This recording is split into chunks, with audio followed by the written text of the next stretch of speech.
त्रेता युग की बात है। सरयू नदी के किनारे कौशल नाम का एक प्रसिद्ध राज था, जहां आज के पुत्र राजा दशरथ राज करते थे। उस राज्य की राजधानी अयोध्या थी। यह नगरी 12 योजन तक लंबी और 3 योजन तक चौड़ी। नगर के चारों ओर ऊंची ऊंची दीवारें और उसकी बाहर बड़ी बड़ी गहरी खाई। दीवार पर सैकड़ों तोप रखी हुई थी।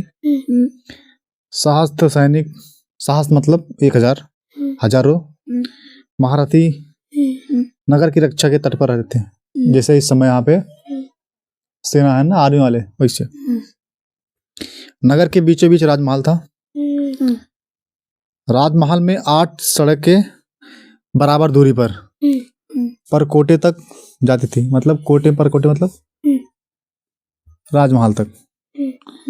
नगर में अनेक उद्यान थे, सरोवर और खेल वाला क्रीड़ा गृह, खेल के मैदान, ऊंची ऊंची इमारतें जिनमें विद्वान, शूरवीर, कलाकार, कारीगर, व्यापारी रहते थे। घर घर में लक्ष्मी का निवास था। बाजार अच्छी से अच्छी वस्तुओं से भरे थे। नगर में लोग स्वस्थ और सदाचारी थे।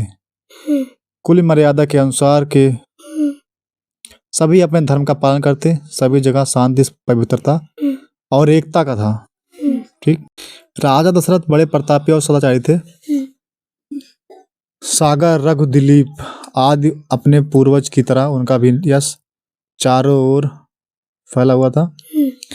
8 सुयोग्य मंत्रियों की सहायता से वह राज काज में बड़े अच्छे से चला रहे थे। इन मंत्रियों में सुमत मुख्य थी। मंत्रियों के अतिरिक्त वरिष्ठ वामदेव, जबाली आदि राजपुरोहित भी राजा को परामर्श देते। इनकी सहायता के साथ राजा सदा प्रजा हित के कार्यों में लगे रहते। राजा दशरथ ने बहुत दिन तक राज सुख का भोग किया। उन्हें धन, मान, यश की किसी चीज की भी कमी नहीं थी। पर उन्हें एक दुख था, उनको कोई संतान ना थी। जीवन उन्हें सूना था। अब जगह लड़के बच्चा ना हुई है, कहीं लड़के बच्चा ना होता ऐसा कुछ। हाँ, उनकी 3 रानियां थी, कौशल्या, सुमित्रा और कैकेयी। इस कारण से वो भी दुखी रहती। राजा ने इस विषय में अपने मंत्रियों और पुरोहित से बात की कि ताकि उनके मतलब कोई संतान उत्पन्न हो। ठीक। बोल जय श्री राम। तो सबकी सलाह से यह निश्चय हुआ कि प्रतिष्ठ यज्ञ किया जाए। प्रतिष्ठ मतलब ताकि उनके पुत्र की प्राप्ति हो। सुमत ने प्रस्ताव किया कि महान तपस्वी ऋषि श्रृंग को यज्ञ का आचार्य बनाया जाए। यह राज सबको पसंद आया। यज्ञ की तैयारी होने लगी। राजा दशरथ स्वयं ऋषि श्रृंग को बुलाने गए। सब राजाओं को निमंत्रण दिया गया। मिथिला के राजा भी यहाँ यज्ञ में शामिल हुए। मिथिला के राजा मतलब जानकी, सीता माता के पिताजी रहन उन राजा आ रहे हैं। मिथिला मतलब नेपाल में, नेपाल में। ऋषि श्रृंग ने शुभ मुहूर्त में यज्ञ प्रारंभ किया। यज्ञ का घोड़ा गया। 1 वर्ष बाद घोड़ा लौट कर आया। तब बड़ी रानी कौशल्या ने उसका तिलक किया। अब वेद मंत्रों की मंगल ध्वनि यज्ञशाला में गूंज उठी। अग्नि में आहुतियां पड़ने लगी। जैसे आजकल होता ना, वो यज्ञ होता ना, कथा सुन जाते हैं, कतना ओम स्वाहा वाला। तो अग्निदेव स्वयं सोने के पात्र में खीर लेकर सामने प्रकट हो गए। उमों से अग्निदेव निकल बहरे सोने कटोरा में खीर लेके।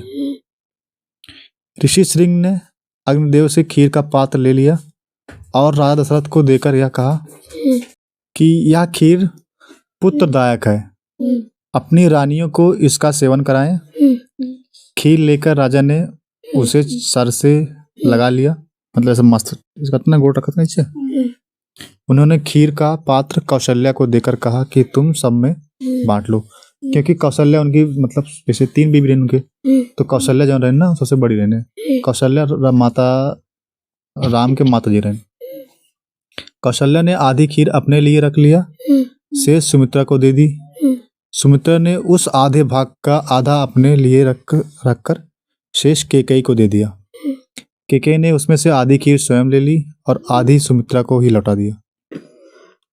समय आने पर चैत मास के शुक्ल पक्ष की नवमी को बड़ी रानी कौशल्या के घर में श्री राम ने जन्म लिया।